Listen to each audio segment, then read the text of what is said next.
I think the positions have become very clear.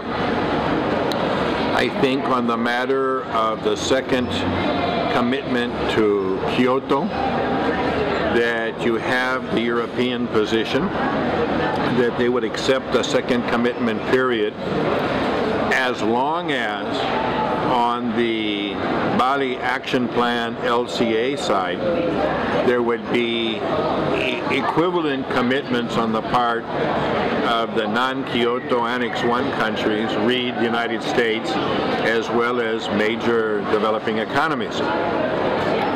Inasmuch as those commitments are not in the draft of the LCA document that was presented today at the end of the first week by the coordinator of the ad hoc working group on the LCA, that European Union commitment is not there. That requirement, rather, is not there. So that means that if the logic does not change, the KP will not result as planned either. So you will not have the KP nor the LCA, with which the developed countries will achieve two of their objectives. One is to kill the Protocol of Kyoto, and the second is to kill the two-track negotiating process. It now appears that the Europeans are going to come up with a different position, and that position is to dissolve the LCA, to create very soon, as a matter of fact as early as January 2012, a completely new negotiating process, which would be to erase everything that's been achieved. So we'll be moving completely backwards. We would no longer have the only legally binding agreement, the Kyoto Protocol, and we would no longer have the Bali Action Plan. So it would be to start all over again. They would probably propose that that negotiation could last through about 2016 and come into effect in 2020. The Europeans are interested in a rule-based system that should be legally binding, but the United States has been very adamant on voluntary reductions of emissions and voluntary financing. What they've achieved 2 years later is to make visible and transparent the failure of the voluntary approach. We're talking about a lost decade of inaction on climate change.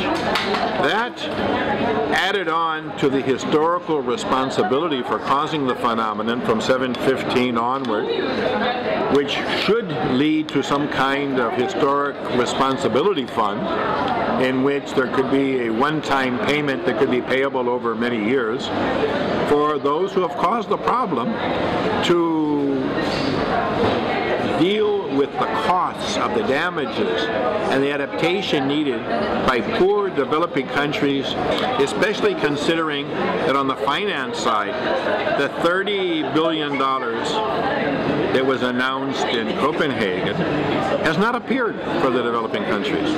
And the accounting that they do for those funds, the countries that do some accounting, are not new, additional, and sufficient resources by any stretch of the imagination.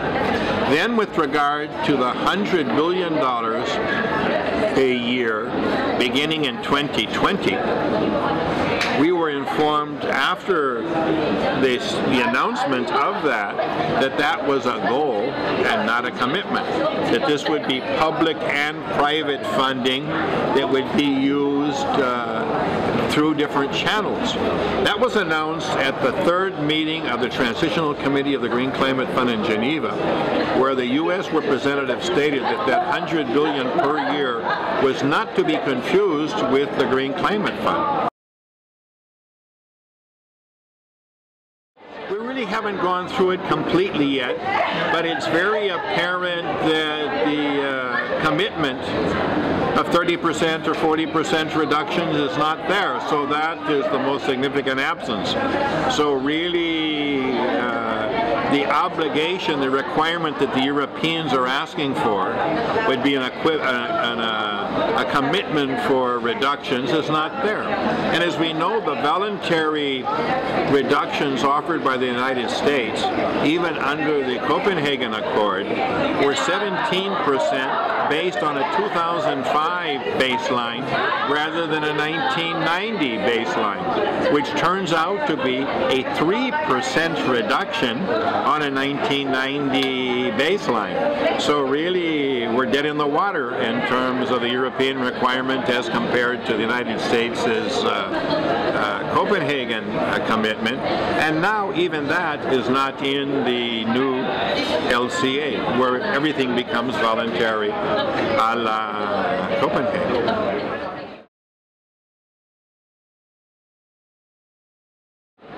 Well, I think that Brazil, India, China, the ALBA countries will play an important role on the issues in general, and particularly the Green Climate Fund, in terms of getting a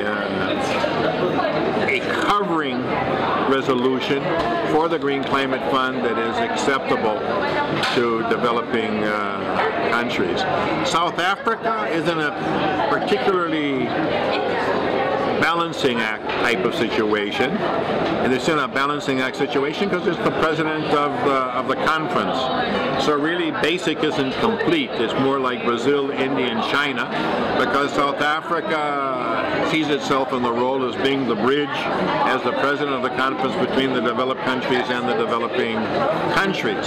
So that creates policy constraints that would normally not be the case. So I think we should take that into consideration when looking at BASIC here at the meeting.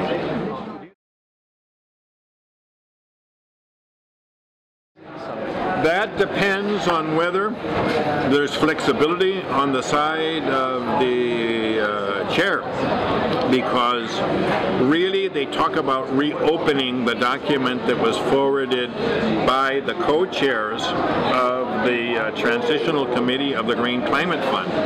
But really it's not reopening anything, because that document was never closed. There was no consensus within the Green Climate Fund. The document is not a document that came out of the negotiation of the parties. It was a document that was undertaken by the co-chairs. At the second meeting of the Transitional Committee of the Green Climate Fund in Tokyo, 13 developing countries, including India and China and Nicaragua and other countries, Egypt, Philippines, presented a document that was further supported by 4 additional countries. That's 17 developing countries out of 25 on the Green Climate Fund's Transitional Committee. That was completely ignored by the co-chairs. Absolutely and completely ignored. So the position of 17 out of the 25 developing countries was ignored, and then a document was produced at last minute on a take it or leave it basis. There was no consensus, and that document was forwarded. So that document has not been adequately discussed. That document has not been adequately analyzed. So to bring it here on a take it or leave it basis when it was never approved anywhere else is not a matter of opening it up. It's quite simply a matter of analyzing it and making sure that it's a document that will create a viable green climate fund acceptable by both sides. You talk about a balanced solution. The balanced solution has to include the developed countries as well. A balanced solution cannot be quite simply the document that's acceptable to the developed countries, and I think that the 2 days of consultation today and yesterday provide ample evidence that there's very serious shortcomings that could be corrected by a covering resolution that would revise, clarify, and interpret points of that instrument so as to make it acceptable to the developing countries as well.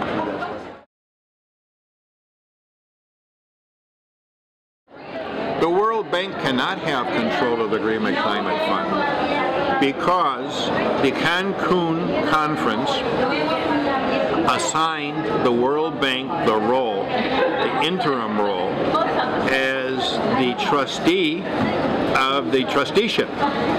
So World Bank has a fiduciary function within the Green Climate Fund as the trustee, and a trustee of a trusteeship cannot be involved in the governance of the institution for which it is trustee. That is an institutional conflict of interest under international fiduciary standards. And in the design process, there was a World Bank presence in the Green Climate Fund's Transitional Committee within the Technical Support Unit, which constitutes a conflict of interest.